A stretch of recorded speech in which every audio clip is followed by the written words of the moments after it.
Maddie Schulte, and today the reading is from Deuteronomy 31. Then Moses said these words to all Israel, telling them, I'm 120 years old today. I can't move around well anymore. Plus the Lord told me you won't cross the Jordan River. But the Lord your God, He's the one who will cross over before you. He's the one who will destroy these nations before you so you can displace them. Joshua too will cover over before you just like the Lord indicated.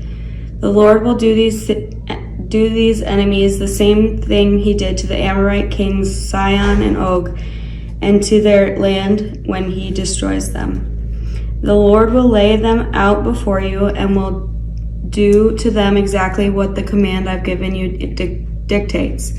Be strong, be fearless, don't be afraid, and don't be scared by your enemies, because the Lord your God is the one who marches with you. He won't let you down, and He won't abandon you. Then Moses called Joshua, and with all Israel watching, said to him, Be strong and fearless, because you are the one who will lead this people to the land the Lord swore to the ancestors to give to them. You are the one who will divide up the land for them. But the Lord is the one who is marching before you. He is the one who will be with you. He won't let you down. He won't abandon you. So don't be afraid or scared. Then Moses wrote this instruction down and gave it to the priests, the Levites, who carry the chest containing the Lord's covenant, and to all the Israelites.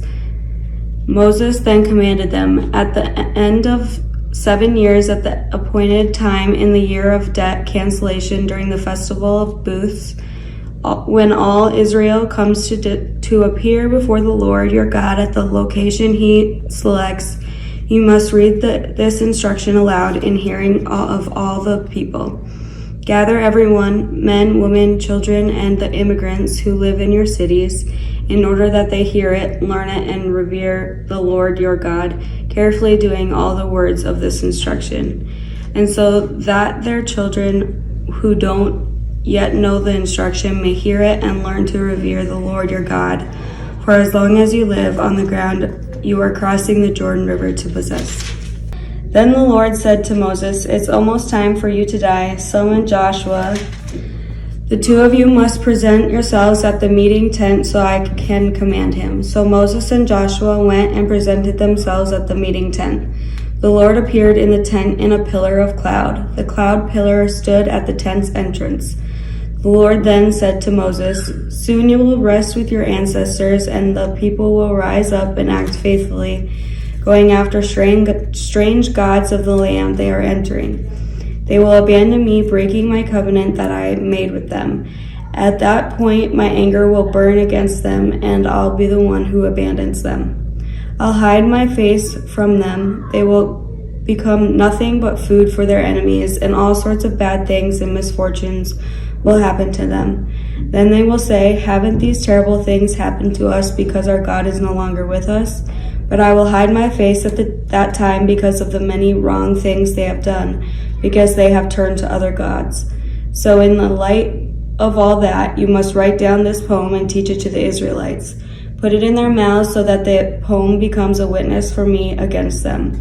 When I bring the Israelites to the land I swore to their ancestors, which is full of milk and honey, and they eat full and then fat, and then turn toward other gods, serving them and disrespecting me and breaking my covenant, then when all kinds of bad things and misfortunes happen to them, this poem will witness against them, giving its testimony, because it won't be lost from the mouths of their descendants.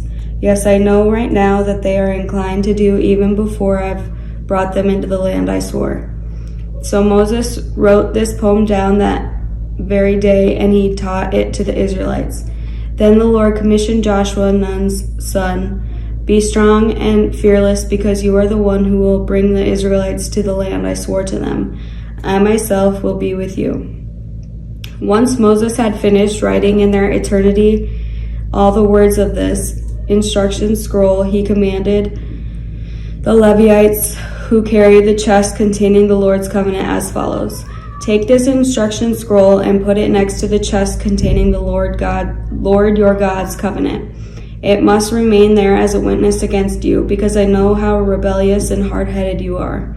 If you are this rebellious towards the Lord while I'm still alive, it's bound to get worse once I'm dead. Assemble all your tribe's elders and your officials in front of me, so I can speak these words in their hearing, and so I can call heaven and earth as my witness against them, because I know that after I'm dead you will ruin everything, departing from the path I've commanded you. Terrible things will happen to you in the future because you will do evil in the Lord's eyes, aggravating him with things your hands have made. Then Moses recited in their eternity the words of this poem in the hearing of the entire assembly of Israel.